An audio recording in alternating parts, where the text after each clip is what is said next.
अच्छा भाई, मैं जा रहा हूँ। कहाँ जा रहा है छोटे? बड़े भाई, मैं बाजार जा रहा हूँ ईद की शॉपिंग के लिए। अगर आपके लिए कुछ लाना हो तो बता दो। लेकिन छोटे इतनी भी क्या जल्दी है, अभी तो 10 दिन पड़े हैं, फिर बाद में शॉपिंग कर लेना ईद से 1-2 दिन पहले। अब इतनी जल्दी क्या है कि आप 10 दिन पहले जा रहे हो शॉपिंग करने? भाई बच्चे जिद कर रहे हैं ना, ईद के लिए कपड़े लाने हैं, फिर बाद में दर्जी भी कपड़े नहीं सीता है ना, नहीं लेता है वो कपड़े, तो इसलिए मैं जल्दी जा रहा हूँ।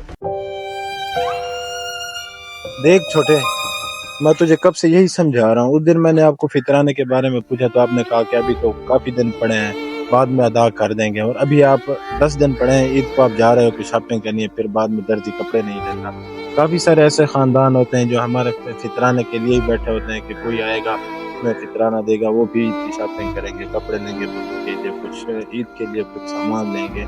तो इसीलिए हमें चाहिए कि हमें फितराना टाइम पर अदा कर देना चाहिए। ये ना हो कि हम आखिरी रोजे का इंतजार करें कि आखिरी रोजे पर हम फितराना अदा करें। कोशिश करें कि जितना भी जल्दी हो सके, हो सकता है तो पहले रोजे से ही अदा कर दें, पहले रोजे से नहीं तो 10वें से, 10वें से नहीं तो 20वें रोजे को लाजमी अदा कर दें।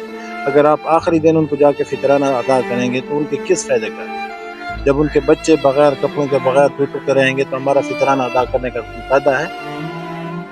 सोचने वाली बात है। हाँ भाई, ये तो मैंने सोचा ही नहीं, आपने तो मेरी आंखें खोल दी।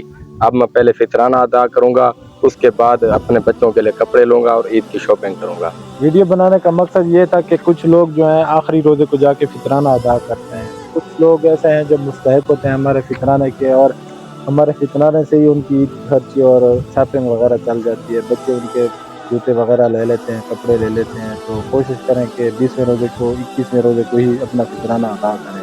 हम तो जा रहे हैं फितराना अदा करने के लिए, आप भी जाएं और और हो सके तो वीडियो को लाइक और शेयर भी कर देना। ओके, अल्लाह हाफिज।